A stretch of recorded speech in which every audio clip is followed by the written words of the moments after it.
Nearly 7 in 10 Americans support an immigration reform package that includes a permanent solution on DACA. I mean, I've been hearing about DACA for so many years. Some people call it dreamers. It's not dreamers. Don't fall into that trap. It's just much different than dreamers. We need to end chain migration, and we need to cancel the terrible visa lottery.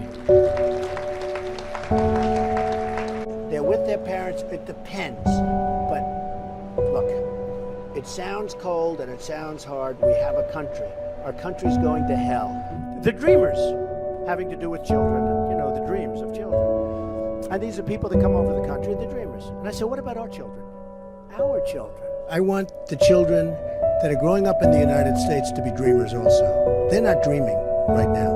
We will immediately terminate President Obama's 2 illegal executive amnesties. Under DACA, Yes. we already have people who are on DACA. I think the military is a very special thing. If they plan on serving, if they get in, I would absolutely hold those people. Now, we have to be very careful. We have to vet very carefully. Everybody would agree with that.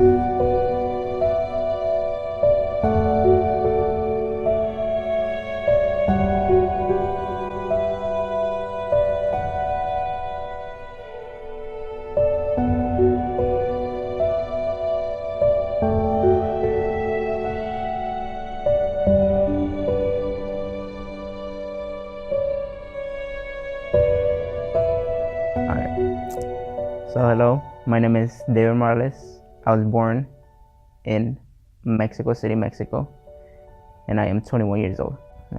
When I came to the US, I was only 8 years old, and initially I didn't know. I knew I was leaving the country, but I didn't know where we were going. Like, I knew, oh, we're not gonna live in Mexico no more, but my parents never told me, oh, we're gonna go live in the US or this and that. Because my dad had actually already came here before. He was like 2-3 years before we even came, me and my mom. And we came here legally, actually. You know, we got our visas, and like many of the dreamers, they were brought here legally, but overstayed their visa, which is visitor's visa or tourist visa, whatever you want to call it.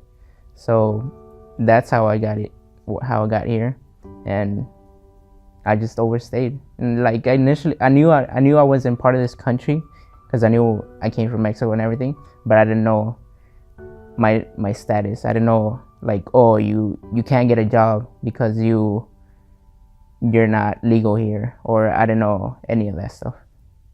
To basically get into college as a dreamer, you have to apply for, or you have to fill this application called the California Dream Act, which is basically federal aid, like the FAFSA, which we don't get FAFSA because, you know, we're not citizens, but we do.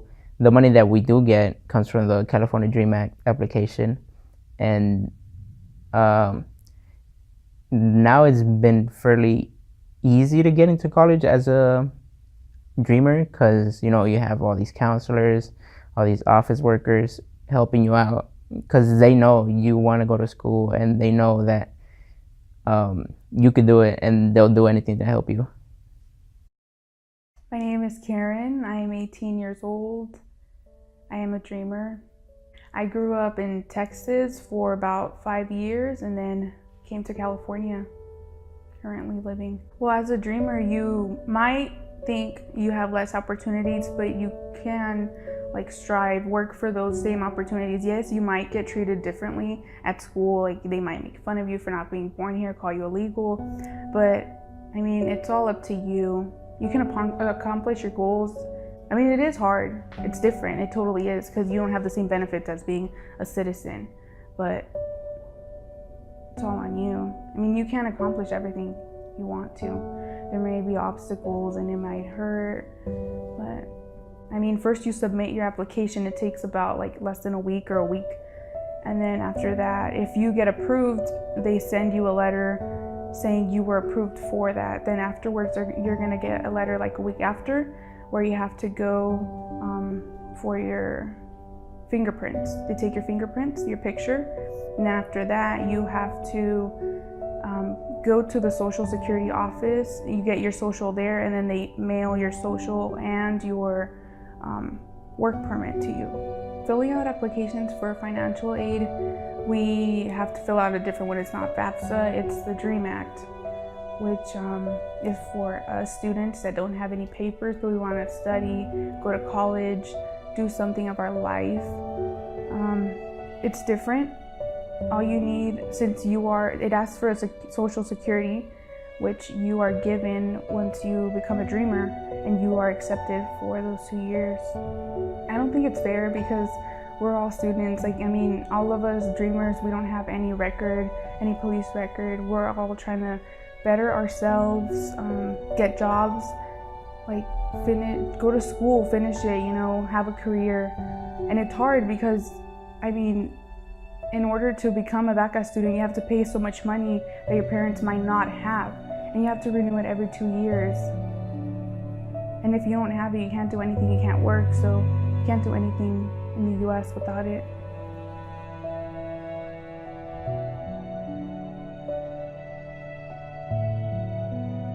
When I got here to the US, it was during winter break of elementary school. And as soon as that winter break was over, my parents enrolled me into school, and I went into elementary school in Southgate, and they actually just helped me out a lot, because they started teaching me English from a first grade level or kindergarten level, using those little books that you used to read, which is, I was like, why are they teaching me these? But as I progressed into that same year, my peers started talking English to me, and I started replying, and it wasn't, since I was that small, you're able to learn English, I would say, faster, especially since you're around all the kids that are talking English. And when you go home, you have cartoons, the cartoon's not in Spanish, so you might as well start watching it in English. Personally, I don't feel different, because I was brought here when I was 8, and I knew no English till 5th grade, which is, it's alright. I wasn't worried about that, and none of my peers basically knew I was an immigrant. Some of them knew, but they didn't treat me any different. And in college is something more accepted, because many people, not just myself, many people in community college have AB 540 status, which is undocumented status. And I don't think it's something that gets looked down upon, but sometimes many people feel like, oh man, I'm not legal in the country, or I don't have the same opportunities as many other of the citizens have, which is, that's just putting barriers upon yourself. And I don't think it's something that really affects me. It's not like I don't feel affected with the opinions of somebody else, or if they think, oh, he's a dreamer, he probably doesn't do as much work. It doesn't affect me. I personally, I'm kind of glad that there hasn't been that much negativity towards it, because it helps not only me, because but it helps the other, some other dreamers that really do feel oh man, they feel down because they're dreamers. To another DACA student, it's hard, and I feel your pain, because all of us DACA students, our parents are immigrants. They work so hard for us, and us as their kids, we want to give them more. We want to help them out, and sometimes we can't because of our own problems, and it hurts.